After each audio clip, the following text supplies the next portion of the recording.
السلام عليكم ورحمة الله وبركاته. ازيكم حبايبي؟ عاملين ايه؟ ان شاء الله تكونوا بخير يا رب. النهاردة بقى هنعمل مع بعضينا البسبوسة. ده بقى السهل الممتنع اللي كله بيخاف انها ما تنجحش معاه.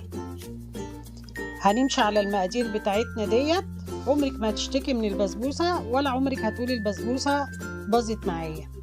المقادير بتاعتنا عبارة عن كوباية لبن، كوباية سكر، كوباية الا ربع سمنة. نفس المج انا جايبه نص كيلو دقيق بسبوسه سايب مش الاكياس. هنقيس النص كيلو هيطلع معانا 3 كوبايات من نفس المج.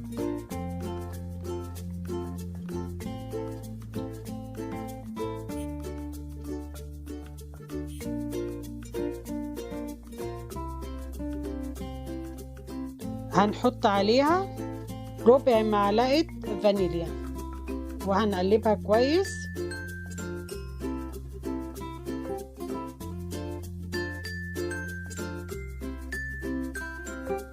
وربع معلقة بيكنج باودر، ربع معلقة بس او اقل من ربع.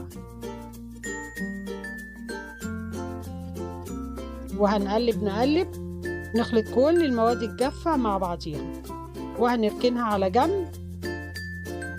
وهنبدأ المواد السايلة. هنجيب معانا اي حاجة عندك كده هنفضي فيها كوباية اللبن،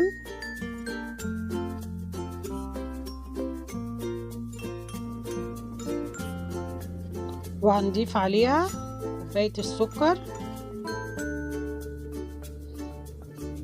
وهنضيف عليهم السمنة.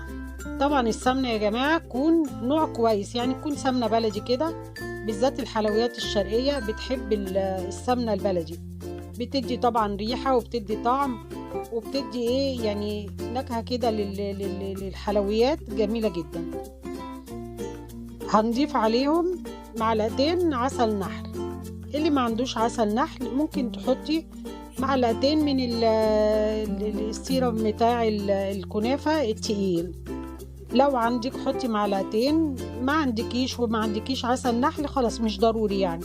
ده بس بيزود ايه الطعم والنكهة كده وبيدي تيست حلو للسيرب بتاع للبسبوسة بتاعتنا. هنقلب كله مع بعضه ونروح على النار. احنا مش هنسخنهم، احنا يا دوب بس نفكك ايه السمنة كده من بعضيها ويختلط المزيج كله مع بعضه زي ما انتوا شايفين كده. هنبدأ نضيفه على دقيق السميد بتاعنا. هنضيف كده بالراحة ونقلب. احنا مش بنعجن البسبوسة، ما بتتعجنش يا جماعة. البسبوسة تتقلب بس بحيث ان هي تتشرب من المواد السايلة. هنقلب كده زي ما انتوا شايفين بس مش هنعجن. وهنجيب دلوقتي الصينية بتاعتنا. انا بعمل نص كيلو دقيق السميد دوت في صينية مقاس 30. بتبقى حلوة قوي ومش عالية وما بتبقاش سميكة كده، بيبقى ايه الحجم بتاعها كويس والعلو بتاعها مظبوط كده. احنا فردنا السمنة في الصينية. هنبدأ بقى ننزل بالخليط بتاعنا زي ما انتوا شايفين كده. القوام بتاعه لا يكون سايب عن كده خفيف او يكون اتقل من كده، لا يا جماعة هو دوت القوام بتاعنا. وهننزل كله، مش هنسيب بقى ولا فتفوتة فيها. ننزل بالخليط بتاعنا كله ونبدأ بقى نفرده في الصينية. واحنا بنفرده نخلي بالنا كده ان ما يبقاش فيه جنب اعلى من جنب، كله يبقى متساوي مع بعضه. بس احنا كده سوينا الصينية بتاعتنا. والله حابة تسيبيها كده سيبيها، حابة تزينيها بلوز ببندق مجروش، عندك سوداني ما عندكيش خالص مش مشكلة. انا لقيت شوية لوز كده عندي كانوا في التلاجة فزينت بيهم البسبوسة. ما عندكيش مش مشكلة، ما تأزميش الدنيا يعني، كلها سهلة وبسيطة ان شاء الله. هنبدأ بقى نحطها في فرن على درجة 180 لمدة 20 دقيقة. ونجهز بقى ايه السيرب بتاع البسبوسة بتاعتنا. عبارة عن كوباية ونص سكر، وهنضيف ليهم كوباية ونص مية. مقادير السيرب بتاع البسبوسة يا جماعة، المية قد السكر بالظبط بس. وهناخده على النار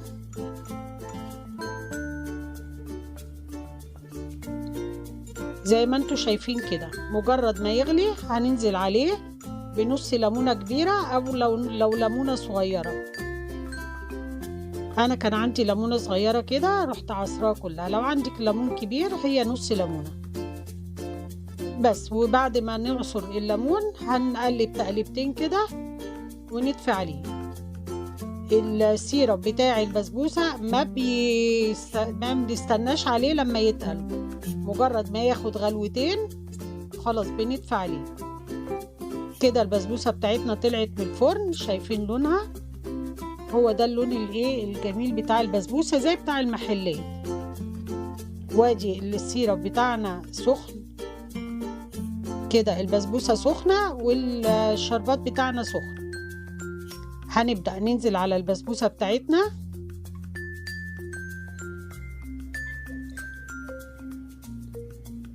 زي ما انتوا شايفين كده يا جماعة. كل ما ننزل بالشربات بتاع البسبوسة بتشربه. معنى ان البسبوسة تشرب الشربات كله كده ان احنا البسبوسة بتاعتنا ناجحة.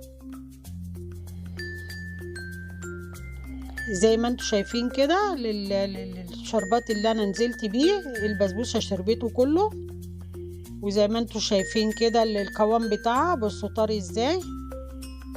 هنزل بباقي باقي الشربات بتاعنا.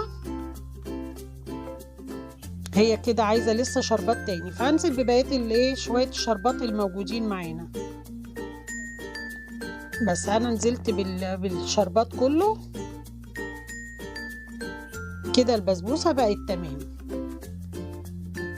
هنبدأ بقى نغطيها بأي حاجة كده. عندك ورق سيلفر غطيها، عندك أي صينية غطا أي حاجة غطيها. الفكرة إن احنا نغطيها إن البخار بتاعها يا جماعة ينزل فيها تاني يرجع فيها، فالكنافة البسبوسة تفضل طرية. البسبوسة تفضل طرية معانا. أنا سبتها ربع ساعة عشان بس أوريها لكم، لكن هي الأفضل طبعا إن هي تقعد ساعتين 3. ويا سلام بقى لو انتوا عملتوها وسبتوها لتاني يوم، بتبقى متماسكة وبردت براحتها وبيبقى قوامها جميل زي ما انتوا شايفين كده. هي طبعا لسه سخنة بس برضو القوام بتاعها زي ما انتوا شايفين كده حلوة ومرملة، واللون بتاعها جميل زي بتاعت بره بالظبط. وزي ما انتوا شايفين كده البسبوسة ناعمة ازاي.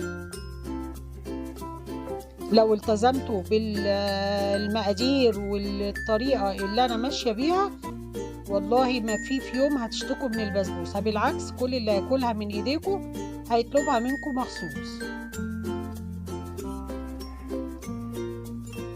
طبعا كان عندي بقى حتة قشطة كده من وش اللبن، حبيت بقى ادلع البسبوسه بتاعتي بقى شويه، رحت جايباها حطاها على البسبوسه من فوق. طبعا بقى انتوا عارفين طبعا القشطه بقى مع البسبوسه بتوديها في حته تانية خالص. طبعا طعم بقى وجمال ومش قادره اقول لكم والله. انا مش قادره استنى لما تبرد، والولاد حواليا عايزين يشدوا مني الطبق وزي شايفين زي ما انتوا شايفين كده البسبوسه عامله ازاي. يا ريت بقى لو استفدتوا مني لايك وشير، اشتركوا في قناتي عشان يجيلكوا كل جديد.